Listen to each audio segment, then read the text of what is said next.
towards the end. And with that, my 30 seconds of fame are up, so I want to introduce the President and CEO of the Association of the United States Army. Please put your hands together for General Robert Brown.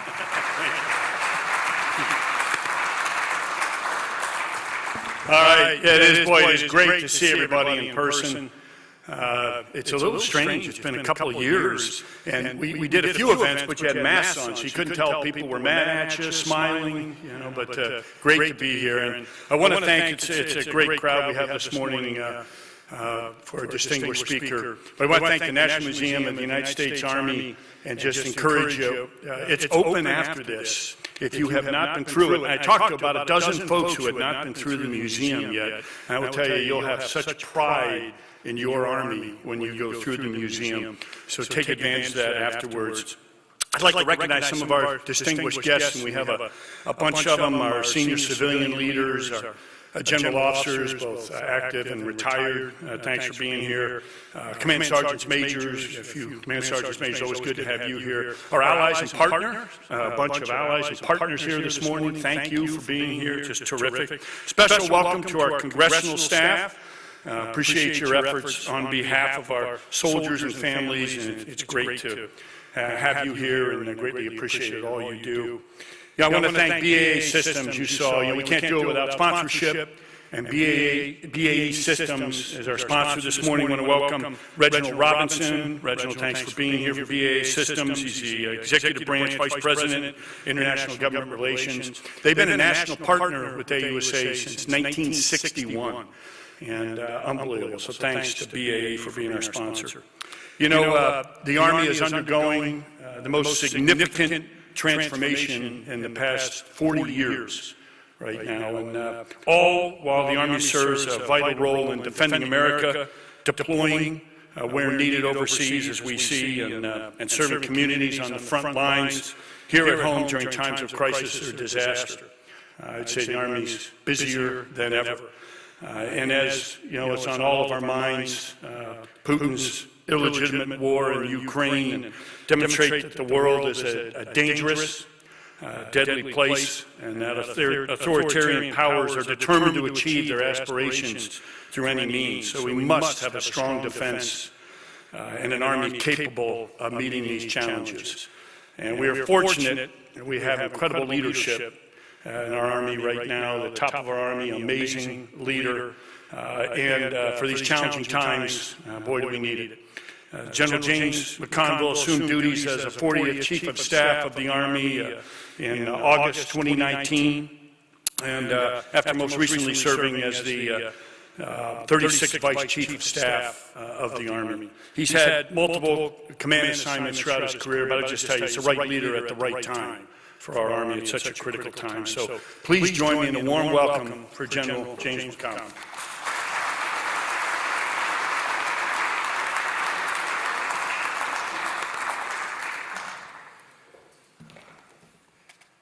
Well, good morning, everyone, and thank you, General Bob Brown, our classmate. And I think I saw Dan Allen and Joe Anderson running around here somewhere too, and Class 81 is here and strong. And it's great to see the 15th Sergeant Major of the Army here. I think I saw Dan Daly running around here right over there, and so many friends and fellow general officers and our allies and partners that are here. Thank you for being here. And you know, every day is a great day to be in the United States Army because we serve with the world's greatest soldiers. And today is an especially great day because we're back together in person at this incredible National Museum of the United States Army. And we get to see all your faces. So how about a hand for that?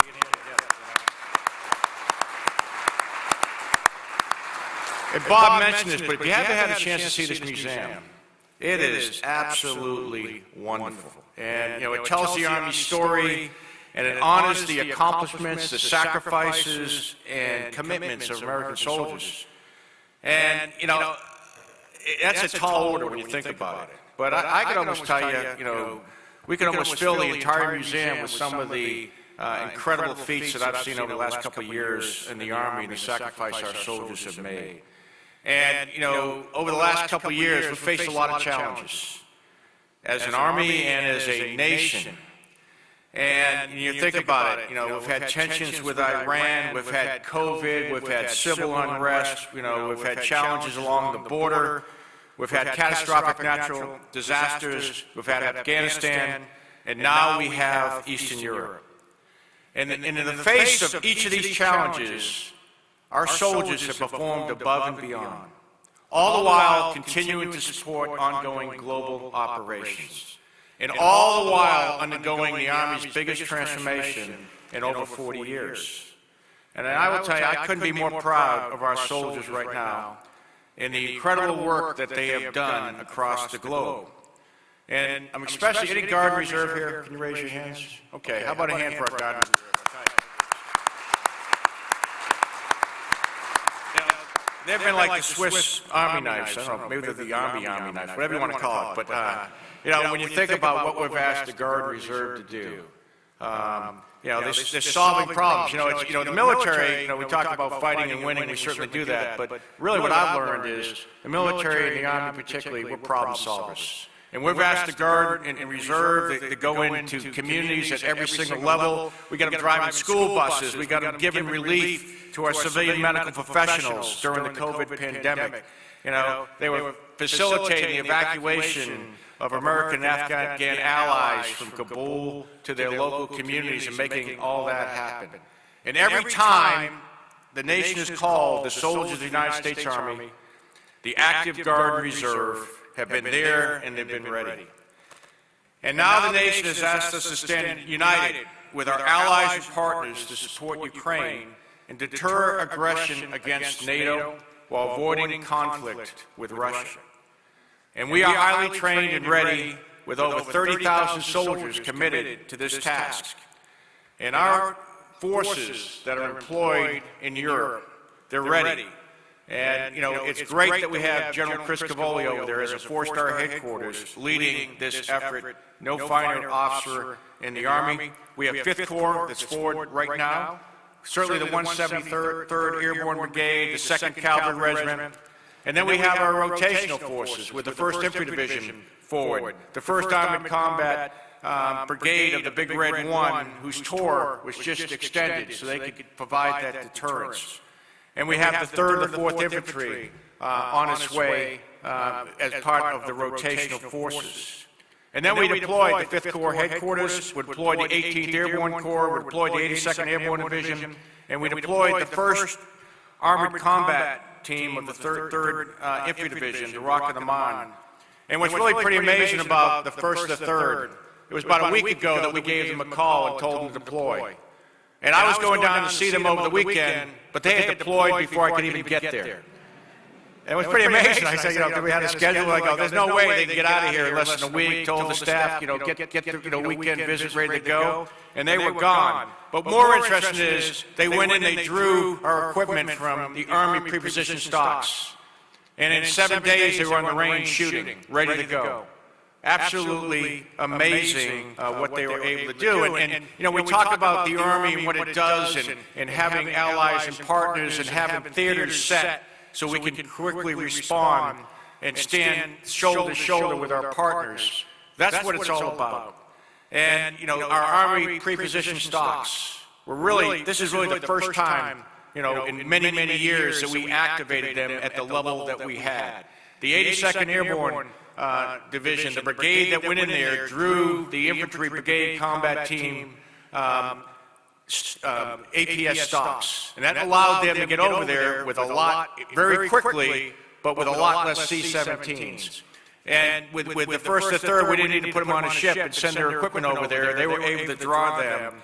And, that's a testament to people like Gus Turner. It's a testament to Ed Daly and the logisticians all around the world who really have gotten our units to an incredible level of readiness. And we see that unfolding with another military that doesn't have the logisticians that we have.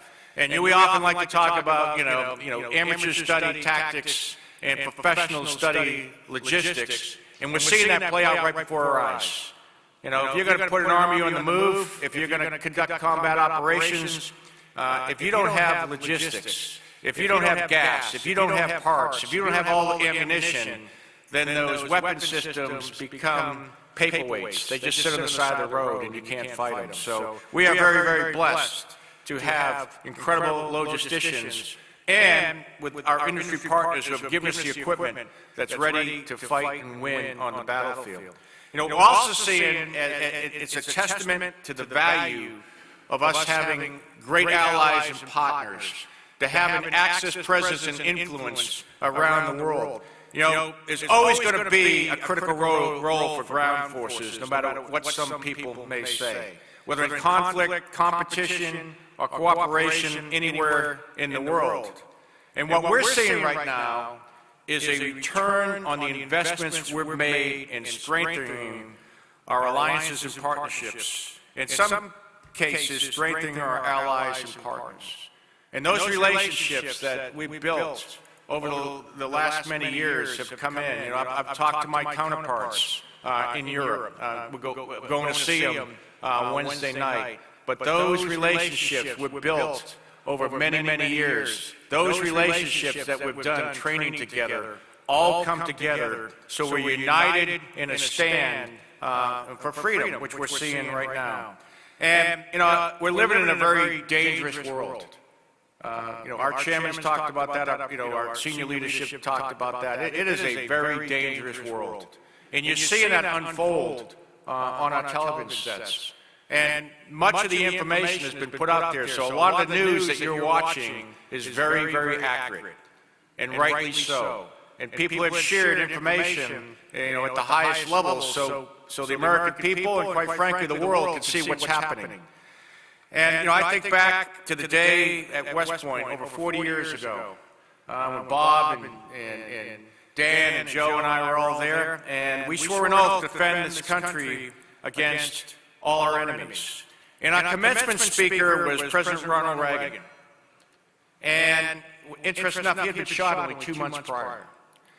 And he talked about, he gave a famous speech, and the famous speech was peace through strength. And that philosophy, at least for me, has guided me ever since. And, you know, we preserve peace through a strong whole government approach, led by diplomacy and supported by a strong military with strong allies and partners. And, you know, our Army exists to protect the nation. And we do that by fighting and winning our nation's wars as a member of the joint force. And we must be ready to fight and win today, and we must be ready to fight and win tomorrow.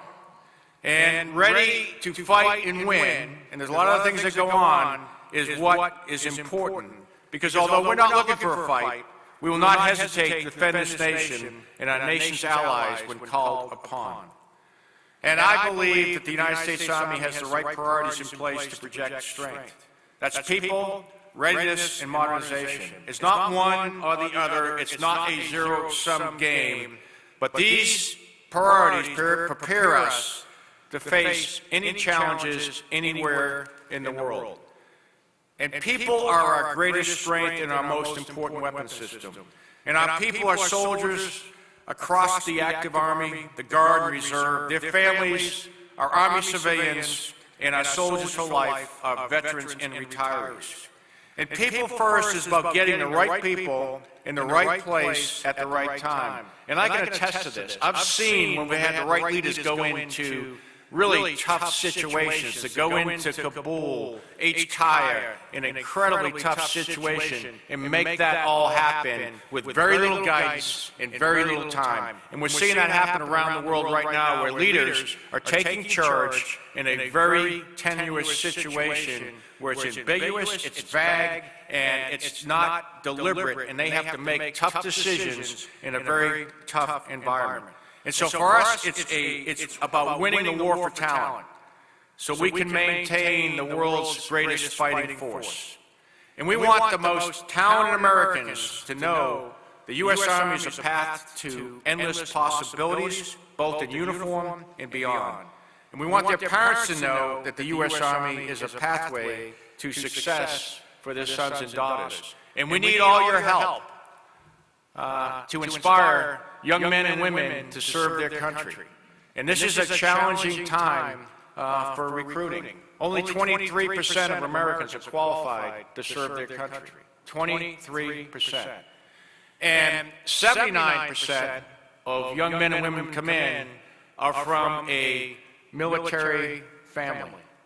And I think it's wonderful that, people often say that this is a family business. But I want this to be an American business, where everyone serves their country, and I think it's extremely important.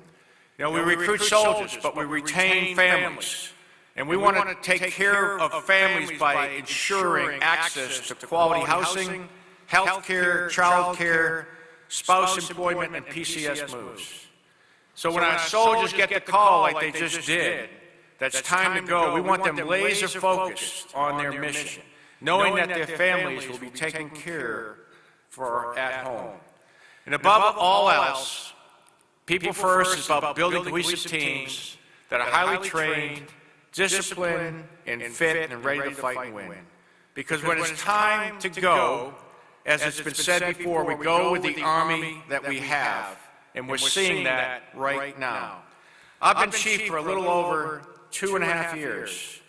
And in that time, we have launched the 82nd Airborne Division 4 times on little or no notice. Little or no notice. And, again, I've been doing this for a long time, and I've never seen us ask units to move that quickly in that amount of time. And for the 82nd, the first time was on New Year's Eve, 2019. When our embassy in Iraq was being threatened. And I look back on that, thank God we gave them the call, at noon on New Year's Eve, because I could only imagine the shape of the soldiers going out if we had gotten them to New Year's Eve. But, one minute they're ready to celebrate New Year's Eve, and the next moment, and this was completely no notice. I mean, we called them, right away. So that, some of you have been in the 82nd, the N+18 was, you need to move now, planes are inbound, and they were able to do that. The next moment they were on a plane to Iraq, and the fact that American soldiers were on the ground in Iraq prevented anything happening to our embassy. And less than 6 months later, they came up here to respond to civil unrest. And last August, they went to Kabul for HKIA, for the largest NEO ever conducted in one of the largest non-combat evacuations in U.S. history. Again, that was no notice that they went in there. And now they're in Europe. And we gave them a little more time because we had a pretty good idea what was happening.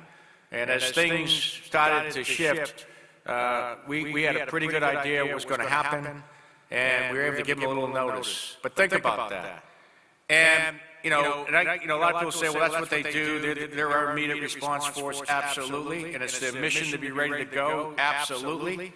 But so hasn't the rest of the Army. 1-3 that's deployed in 7 days is not an immediate reaction type force. That's a heavy brigade.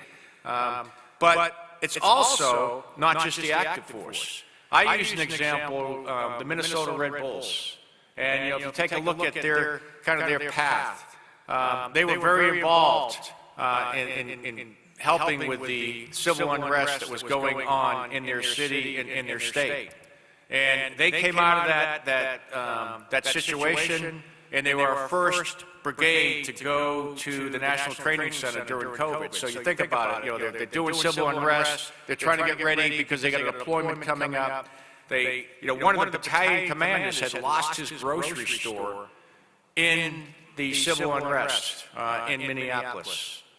And yet, they came to the National Training Center, they were trained at the platoon level, they had tremendous morale, and that is the secret sauce that we're seeing with people that are committed to doing what they're doing. They had a great NTC rotation, they went over to the Middle East, and the next thing you know, one of their battalions is at HKIA helping with that evacuation and doing some incredible work. And so it's a total force effort. And, as I like to say, we don't get to decide when it's time to go.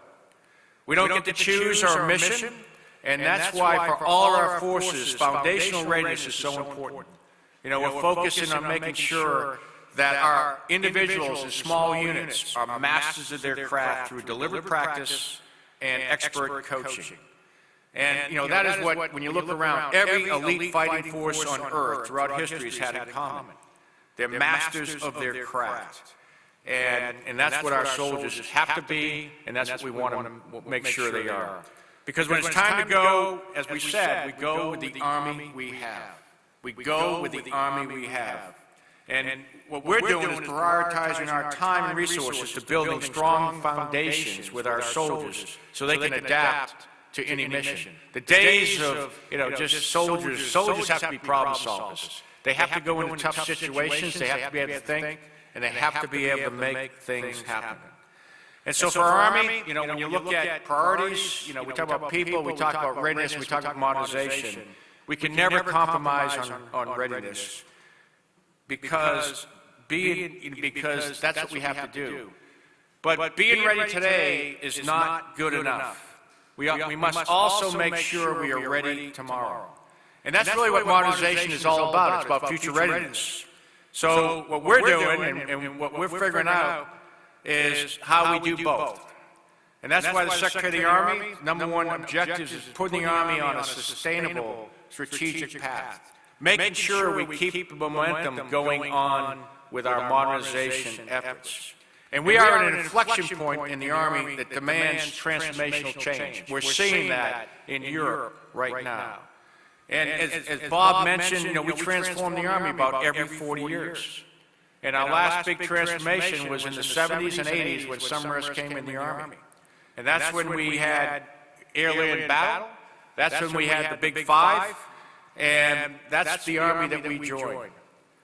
But I believe our soldiers that are coming in today will not fight the same way or with the same equipment we've had for 40 years. And so we are preparing to get them ready for tomorrow. And 4.5 years ago, the Army established 6 modernization priorities. Long-range precision fires, next-generation combat vehicle, future vertical lift, the Army network, air and missile defense, and soldier lethality, each supported by multiple signature modernization efforts. Those priorities have not changed, just for everyone in industry, okay? They have not changed, even with changes, did I get that right? They have not changed, okay? So, continue to invest in those priorities. They are not changing. And it's really about getting, as some people will say, hey, you said the same thing last year. You said the same thing. Well, guess what? I'm saying the same. When I'm here next year, if you invite me, I will say the same thing. That's how we get things done. You've got to set down priorities. We've got to stay with them. And we've got to get these systems into the hands of our soldiers. We announced the creation of Army Futures Command, which I believe is helping us get new systems into soldiers' hands in 4 years rather than maybe 14 years. And the reason that's happening is we're putting together soldiers with acquisition professionals, and we're putting them with cross-functional team leaders, and they're all working together, and they're getting, quite frankly, what I consider great results. Because what we will deliver is 24 of our signature modernization systems will be delivered in 23. So 24 and 23. Now, some of those systems are going to be, it's not like we're going to have the whole force outfitted with those systems. When you think about it, those are major systems. Systems like, if I don't mention your system, don't think we've cut it. We haven't, but I just want to highlight a couple. I know, think about long-range hypersonic missiles. We're going to field the first battery next year in 23. Mid-range capability. We're going to field that battery next year in 23, and we'll be able to sink ships. Prism strike missile system, again, we're fielding that in 23.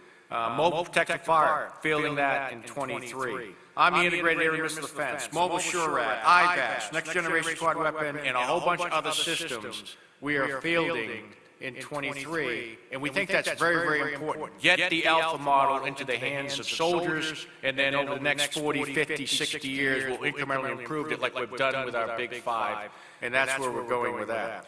We're also getting after aggressively the threat of lethal unmanned aerial systems. I believe that's today's IED, if you want to think about it. And I think that is the most likely and maybe one of the most dangerous threats we're going to see in the battlefield today, and it's only going to get more challenging as we go into the future. And we're doing a lot of efforts on that, but that is something, as you take a look at what we need to get after at scale, is countering unmanned aerial systems, countering swarms, countering, everyone. I think that's going to be a threat everywhere. And, from violent extremists to great powers, everyone is using unmanned aerial systems, and I think it's something that we aggressively have to get after and work to make happen. And also, I want to make sure people understand, we remain committed to developing the optionally manned fighting vehicle. We remain committed to developing the future attack reconnaissance aircraft, and we remain committed to developing the future long-range assault aircraft. Okay? They're not going to be fielded in 23. They're going to take a little more time than that, but that's long-term modernization that we see in the Army. And, when we think about the progress that's being made, it's not about just transforming our acquisition process. It's also thanks to all our industry partners. Many of you have had to change your models to get things quicker, and we appreciate that. And many of you have been investing in these programs as we go along, and I think you've done a very good job of getting these systems in place. And again, we've got to keep up that momentum on modernization. We can do more than one thing at once. And, when we talk about modernization, at least in the Army, it's not just about new weapon systems. What we're trying to do is provide multiple options for our combatant commanders and multiple dilemmas to our competitors and adversaries, whomever or wherever they may be. So we're creating new organizations. We've talked a little about this, but they're starting to come into place. General Milley stood up the 1st Security Force Assistance Brigade. Now we actually have 6 of them. They're in every single COCOM, and they are very helpful for us, working very closely with our allies and partners. They're already there. They're already in multiple countries to help and build the capabilities and capacity of many of our allies and partners. We think that is extremely important. And we're standing up multi-domain task forces. And some of you have heard about this, but they are real now. We have one in the Pacific, we have one in Europe, and we're standing up 3 more of these. What they do is they provide long-range precision effects, and what I mean by long-range precision effects is they can provide, through intelligence, information operations, cyber, electronic warfare, and space. That's what they do. But they're also going to provide long-range precision fires. So there'll be a battalion of hypersonic missiles, there'll be a battery of hypersonic missiles, a battery of mid-range capability, and a battery of precision strike missiles, and they will have the ability to conduct long-range precision fires as required. And they'll be tailorable depending on what the situation is as we move forward. One of the things that we've talked about is when it comes to long-range precision fires, and I think it was Dan Allen that said that. We talked about being, outgunned and outranged, and with the systems we have in place, that's not going to happen in the future. We're not going to be outgunned, we're not going to be outranged, and we are going to have overmatch. And we think that's really important to make happen. So as we look to industry, and I've said this before, the programs we have, they have to stay on schedule, they have to stay on cost, and they have to stay in performance, and they have to get delivered. And, if you have one of those 24 systems that is supposed to be delivered in 23, we need you to deliver. We really do. We need to work closely. We got to get, the new systems in place so our soldiers get on them and we can start using them. Because in large-scale combat operations, overmatch belongs to the side with decision dominance. It belongs to the side with the ability to make better decisions faster. And we get decision dominance from the speed, the range, and convergence of emerging technologies and how we command and control them. And that's why we're developing, along with the Joint Force, JADC2. Many of you have heard about this, Joint All-Domain Command and Control. And I like to add a C to it. So I call it CJADC2. And the reason I add a C to it is because I believe we're always going to do things with allies and partners. And as I talk to our allies and partners, I talk to my fellow chiefs, they want to make sure they're part of the team. And they want to be able to communicate. And that is very, very important. And our contribution to CJADC2 is Project Convergence. And if you haven't heard of Project Convergence, especially if the industry, it's something you want to take some time to understand, because that's where the Army's going. And for us, it's a campaign of learning. And the end state is bringing together the joint force. So all our senses connect, and they connect through an integrated battle command system that allows us to take that information very, very quickly and move it out to a lethal system, the right lethal system, or the right shooter, or the right arrow, however you want to describe that allows us to get the lethal effects that we need in seconds rather than minutes, or in some cases, even hours. So we started this program 2 years ago. We did what we call Project Convergence 20. And what that was about was we brought the Army out into the dirt. And we brought our sensors, and we brought our shooters, and we practiced the ability to move data very, very quickly between these type systems. And quite frankly, like anything that's new, it probably didn't go as well as we wanted, but we learned a lot. We learned so much that we said, next time, we should stand up a Joint Systems Integration Laboratory. We did that up at Aberdeen, so we could practice in a laboratory event passing data before we actually went out in 115 degrees in the desert and tried to do it there. And that was a good lesson learned, because when we came back next year for Project Convergence 21, our systems that went through the J-SIL actually worked a lot better. We had worked out all the bugs, and we had figured out how to pass data very, very quickly. So during Project Convergence 21, which happened this last fall, we saw exponential progress.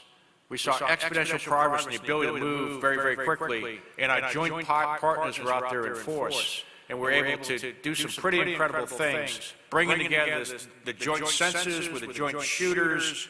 And again, is there work to be done? Absolutely. But we made a lot of progress. This year coming up, we're going to invite some of our allies and partners are going to come and participate. Some are going to participate in the Joint Systems Integration Lab so they can practice or be part of it. And we'll get our first look at how we bring together our allies and partners. And we think that is extremely important, because it's all about getting effects in tens of seconds by tens of minutes or tens of hours. And so we're very, very excited about that, and some of you will be joining on that as we move forward.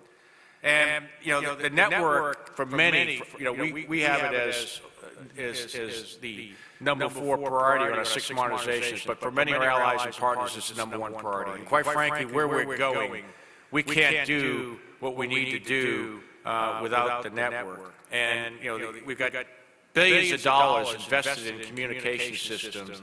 So we've got to work that out, and we're figuring out how to put together a data fabric, which is helping us, do that. We have some really smart, innovative people that are helping us bring this all together, and that's something we've got to do, because I think the future commanders are going to all be data scientists. You have to understand that if you're going to pass data, you got to be able to do that, and it's challenging, but we're going to be able to do that in the future. And as you all know, we're still waiting for a final budget, so if the PSMs have to leave and get back there and get that going, that's okay. Won't hurt my feelings, but no. We're, at least from the Army standpoint, our secretary's talked about that. We are putting a tremendous amount of work doing deep dives into everything that is going on, because, as the Secretary has said, everything is on the table. And what we're trying to do is we're going to deliver the best Army we can with the resources we get. And so, we're looking hard at everything, and at the end of the day, we're going to keep the momentum going on modernization. But, we're going to take care of our people, we're going to make sure they're ready, and we're going to make sure they have the future equipment. And, that's a fairly sophisticated problem set. It's not a linear problem set, because we know when it's time to go, we're going to go with the Army we have, and the Army we have is the greatest fighting force in the world, and we're going to keep it that way. So thank you.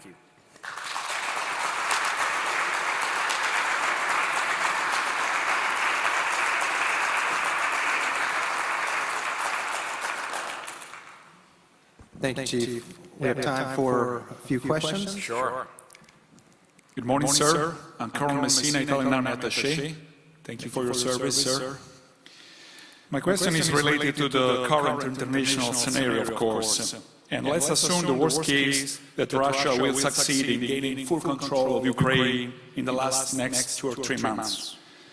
How this event will affect the posture of the US Army in the European theater, and which are the role that you, sir, envisage for allied and partners? Thank you very much. Yeah, that's a good question. I think, you know, a lot of people in Europe, I think a lot of people in the United States, I think a lot of people around the world have been surprised that someone could do what they're doing in Ukraine right now.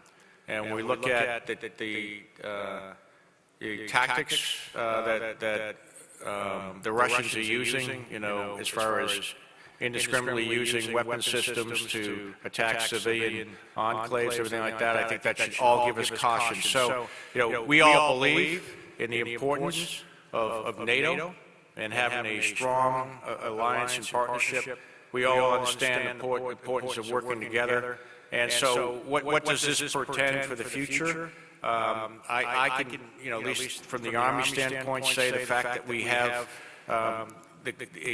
what we would call the theater set over there, the fact that we have a U.S. Army Europe with a robust staff, the fact that we've stood up the 5th Corps that's focused on Europe, the fact that we have Army pre-position stocks over there, the fact that we have very, very strong relationships with all our partners. I think that's going to come together. NATO, I believe, has come together in you know, with strength like I haven't seen, at least, you know, for many, many years. You've seen a lot of countries change their whole philosophy, change their strategy in a matter of days. And I think what's going to happen is people are going to take a hard look at how do we defend freedom. You know, we often say that, you know, as a cliche, freedom is not free. And we're seeing the Ukrainians stand tall. And when I take a look at allies and partners, and I take a look at Ukraine, or I judge militaries, it's often, you know, I use 3 variables. Do they have the capability, do they have the capacity, and do they have the will? Capability to me is, you know, the right weapon systems and, you know, the modern type systems. Capacity is how much do they have of that? You know, do they have, you know, this many soldiers, this many weapon systems? But the secret sauce, the most important thing I think in any type of military, any type of army is the will to fight. And I would argue that what we're seeing with the Ukrainians is they have the will to fight. They don't necessarily have, you know, the capabilities that others have. They don't necessarily have the capacity that others have, but they have this incredible thing called will to fight. And I think we're seeing right now other allies and partners that share the same vision in them of providing them more capacity and more capability. And I think we all share and we all enjoy the world order that we have that's stable and secure, and there's peace throughout Europe, and I think that's a vital interest for us all. And I think, you know, our leadership is very clear when it comes to Article 5, that we will defend every single inch of NATO territory together, and I think we'll be, you know, taking the appropriate actions to do that, and that's being discussed right now. General, good morning. Enjoyed your remarks. Fabulous. And I guess one of the big questions a lot of us are asking is we're watching the Russian maneuvers and Ukraine, and we're seeing a lot of their tactics and a lot of their approaches to modern warfare. What is the Army looking at now in retrospect with this activity and its view towards artillery and the future of artillery in the United States Army? Yeah, I think, you know, we need to make artillery great again, if you will. And we're doing a lot with fires, and we're doing a lot with air and missile defense. And I think if you think about it, when was the last time long-range precision fires was the #1 priority in the United States Army? You know, it's been a while. But we're recognizing the importance. You start to get into, as many of you all know, because we kind of grew up with large-scale combat operations, you need artillery, and you need to be able to mass artillery. And, you know, when we start looking about range and speed and range becomes so critical. And, you know, the ability to reach out, you know, and touch someone with fires, especially precision fires. You know, we're seeing some indiscriminate use of fires right now, and that's not the way we're going to operate. We're not going to do that. So within the force, we're growing artillery, we're growing air and missile defense. You know, and air and missile defense, we've walked away. You know, when you take a look at it, we didn't think we needed air and missile defense. I think we need it more. We also need the ability to protect ourselves against unmanned aerial systems and lethal systems. So that's all coming together. You know, that's what part of the idea of, you know, the the multi-domain task force, but we're also building units inside our units. And we're also building headquarters, you know, I mean, sometimes people think that headquarters is overhead, but, you know, we have a 30th Fires Command in Europe too, and that allows us to synchronize fires, and we kind of moved away from that because, you know, in a counterinsurgency environment, you might be doing two-gun raids, or you do a little with HIMARS, but you're not really orchestrating fires the way we need to do in combat. So fires is coming back, and if you take a look at it, we've got 4 major systems inside our modernization efforts with long range, with hypersonics, mid-range capability, PRISM, and then with extended range cannon. And, you know, and if everyone had their way, we'd have more fires initiatives going, but we only have so much resources. So for those that want more than that, let's get these fielded first, and we'll make some other decisions. Yeah, I know. We're trying to stay with the priorities. I know there's a lot of great innovation going on there, but like I said, I'm trying to deliver. The Secretary and I are trying to deliver the best time we can with the resources we get. You know, and so that's what we're trying to do. I know there's other systems out there, but that's what we're trying to do. Yeah. Hi, Jen Johnson with Defense News. Thank you so much for joining us here this morning. General Hodges, now retired former U.S. Army Europe commander, recently said in a tweet that he was wrong and feels that there is a need for permanent stationing along the Eastern Europe, along the European flank there. So just wondering, you know, is the Army currently rethinking possible permanent stationing given the current situation that we're seeing unfold in Ukraine? Yeah, I think, you know, that's going to be a policy decision, but, you know, what we'll do is we'll provide options, and I think that's developing as we speak. You know, we do have permanent forces right now in Europe already. We do have rotational forces. We do what we call dynamic force, employment of forces. I mean, those are kind of all the menu type items that we have right now, and I think what we're waiting to see is how is this going to shift. You know, within NATO, there's a lot of countries that want them, and then the question becomes, what do they look like, you know? Permanent forces, are they short tours, are they rotational forces, where do they come from? And all those type of things are being thought about right now as we speak. So I think everyone has recognized in Europe that there's a different type of threat than maybe we saw maybe 18 months ago, when there were other thoughts about how we should be postured in Europe. And so I think, you know, we're going to deal with the problem sets we have right now, and people are going to discuss what the future posture of Europe is going to be, along with our allies and partners who are, many have come out very strongly and changed their strategies on what they're doing with their armies in Europe. Good morning, sir. Bob Schultz. Great to see you again. Thank you for your leadership. There is a myriad of challenges out there, of which there's never enough money. Understand that. And especially the loitering munitions. I've seen the videos of the Turkish drones that go up there. Amazing stuff. But you've talked a lot about long-range precision fires.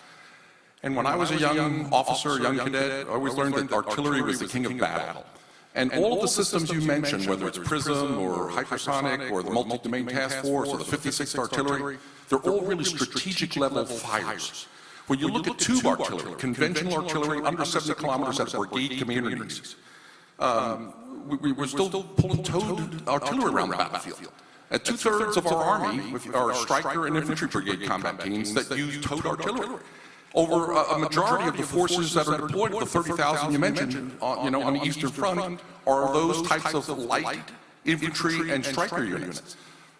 It seems like the Army has not prioritized cannon artillery at a higher level. And as a specific example, there's an ONS, I'm sure you're aware of it, with the 2nd Cav that's deployed in Lithuania and Romania that's still pulling the towed artillery, but it's not funded. Can you speak to that, please? Yeah, did I mention IRCA? I thought that but IRCA, sir, IRCA is for Armored Brigade Combat Teams. That's the 1/3. That's not the Stryker and infantry units. Well, if you decide to deploy it that way. I mean, I guess you're making the argument we should have mobile 155s and mobile 105s, right? Something like that, yes, sir. Yeah, just, okay. That's an argument. That's under consideration. We certainly for consideration, and you know, when we take a look at where we're taking a look at those type things, and we look at the resources we have, and we prioritize the resources we have, then we are where we're at. Never enough money. I understand. Okay. Thank you. Thank you for your point, though. Hey, good morning, sir. Yeah.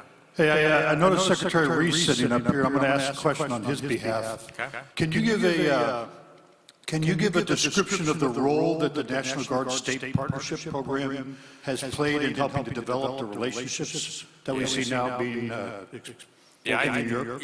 That's a great question. I should have probably mentioned that for the Guard. Part of the relationship building, which I think is extremely important with how we do things in the future with allies and partners, is, we certainly want to have access and we want to have presence, because that's how we build relationships. That's how we, are able to work with our allies and partners. And as some of you know, our states have relationships. I don't know how many, 150 different countries or something like that. There's a fairly significant amount of relationships with these countries, and they've been doing it for quite a while. I know, Illinois has a great relationship with the state partnership with the Polish Army, with Poland, and in fact, they deployed with them when we were in Afghanistan.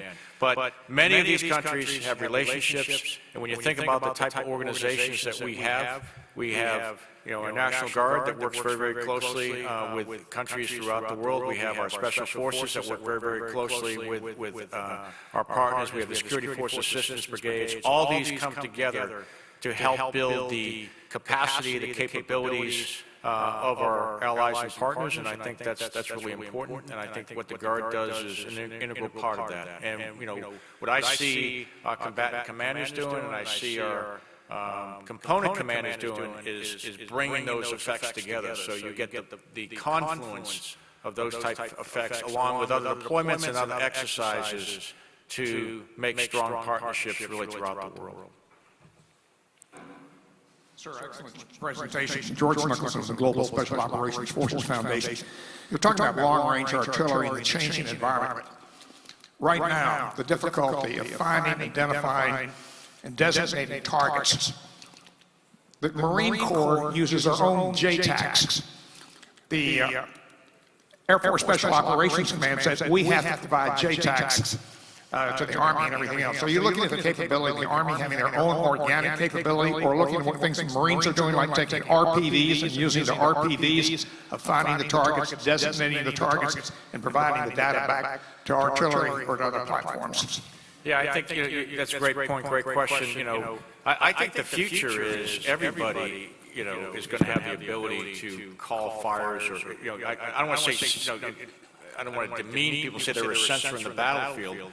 But, when you think about what we're going to have it's really the ability to pass data, and a lot of our challenges have been on the battlefield is, people knowing exactly where they are, the ability to laser target, the ability to, if you're going to do precision strikes, you need precision targeting. And if you can do long-range strikes, you need something that can do that. And it may be a person on the ground, it may be something up in space, it may be up just really high in between space. There's a whole bunch of different ways to do that.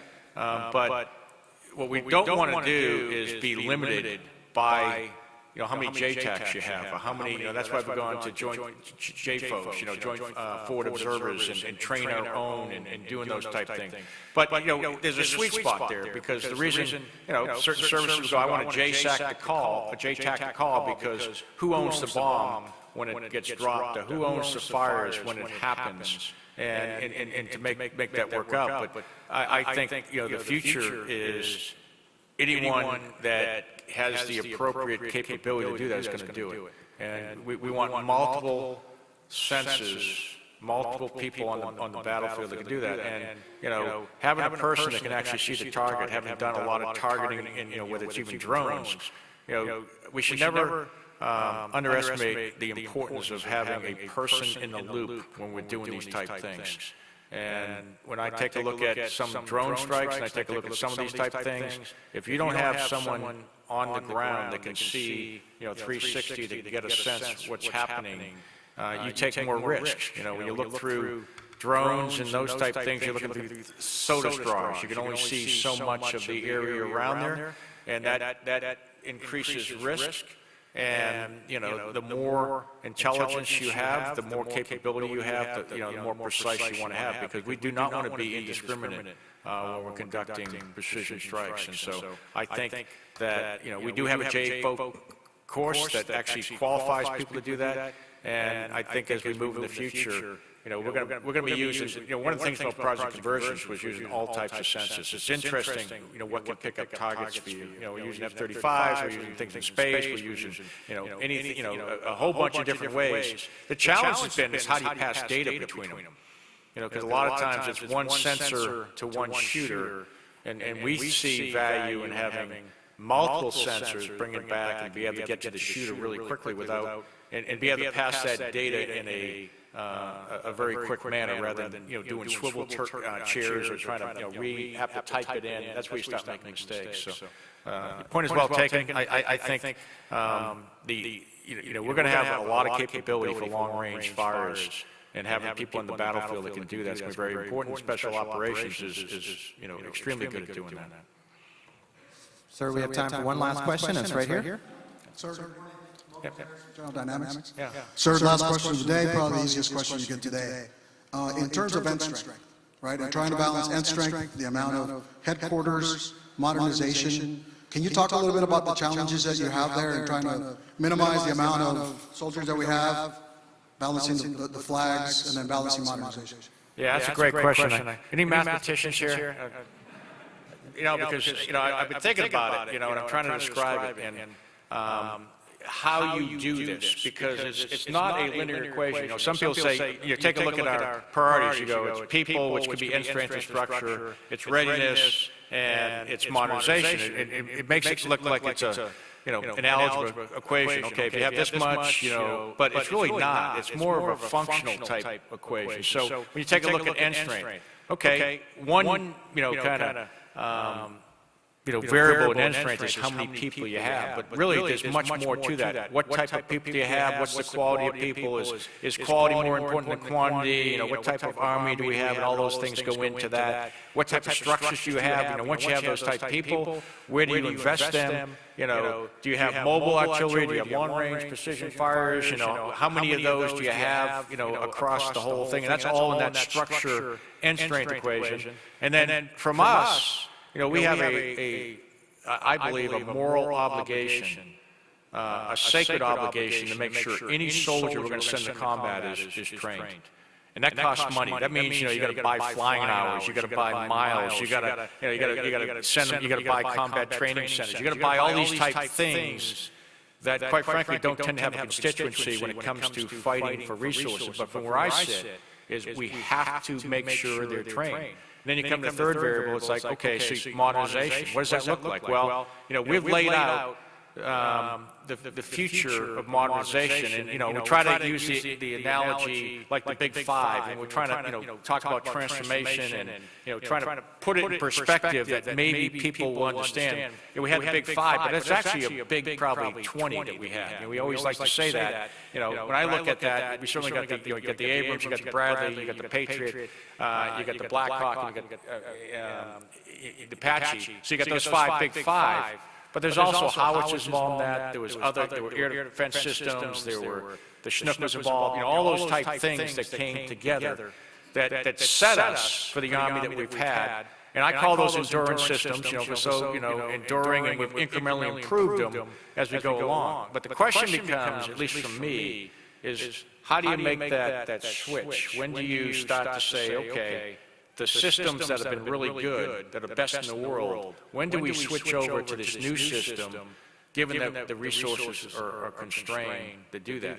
And, I look at it from a chief, having studied a lot of chiefs. One thing Marshall said is, he said, when I had the time, I didn't have the money.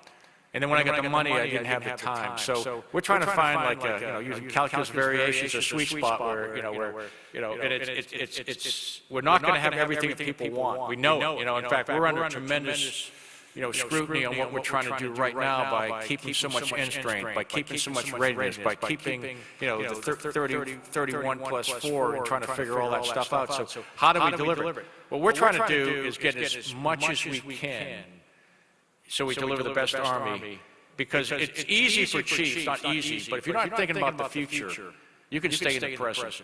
And what you're doing is we're trying to keep options open for future chiefs and secretaries. And so when they show up 4 to 6 years from now, or maybe in 2028, they go, and how come we don't have a next generation combat vehicle? How come we don't have future vertical lift? Well, we made a decision that boxed you in because we cut the research and development so we don't have a development program that can deliver that. Or, you're going to have to go to the Zulu model of this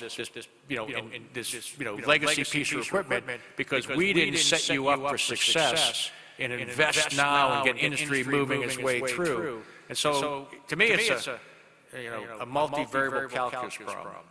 No, it's not even that. It's a calculus of variations, which is you're trying to optimize across a whole bunch of things. And if anyone understands that, I never did when I took it to grad school, but it is something, go ahead and try it out. But that's why it's not that simple. And then, you got continuing resolution, you got a lot of things going on that you're trying to figure out. And again, there's a lot of people with interests, but what we're trying to do, and the thing I've learned is, try to set some priorities, and we're trying to stay with them as much as possible. And you're trying to weather a lot of people looking at them, rightly so. Every time, we have someone new, they take a hard look at things. That's absolutely the right thing to do. But at the end of the day, we want outcomes. These are not science projects. To me, we are driving the Army, driving the acquisition, working with industry to get these things in the hands of soldiers. And we're not going to have them completely right, and they're going to be alpha models, and then we've got to, 25 letters we can slowly improve them over the next 40 to 50 years. That's what we're trying to do with modernization. Same thing. All right, thank you all. Appreciate that.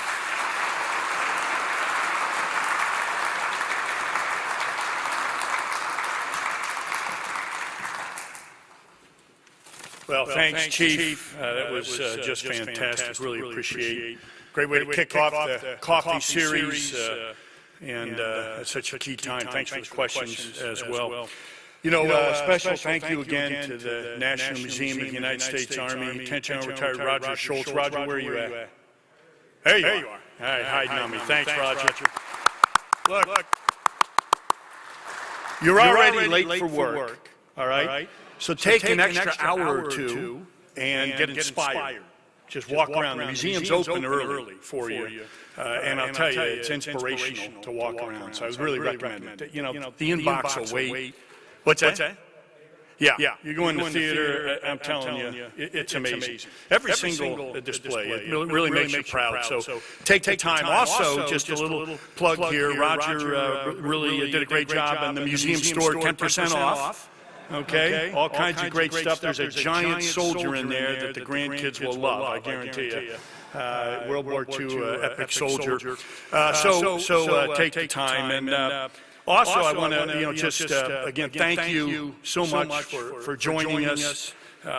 Special thanks again to BA Systems for sponsoring. Really appreciate that. We got a lot of events coming up. Every week, AUSA has events. In person, we have a long-range precision fires, number one priority. Chief mentioned hot topic at the end of this month. Every week with virtual programs, there's hybrid programs.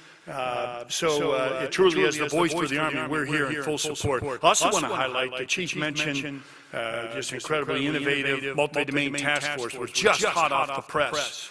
Dan Roper, National Security Team, and Charles McMahon, the author of Multi-Domain Task Force Spotlight. This has, you're wondering, what is this thing in multi-domain? I'm telling you, it will give you all the answers. AUSA.org.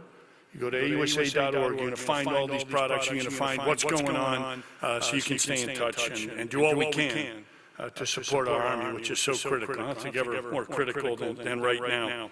And finally, thanks to all of you who are members. Membership matters. We got a lot of specials going on right now. We got a booth over there for membership, so if you're not a member, you let expire during COVID, it's a lack of events, whatever, get over there and we'll welcome you. Membership matters can make a huge difference, again, for our Army, which is so critical. So thanks again for joining us. Take time, see this great museum, and we'll see you soon in another event. Have a great Army Day.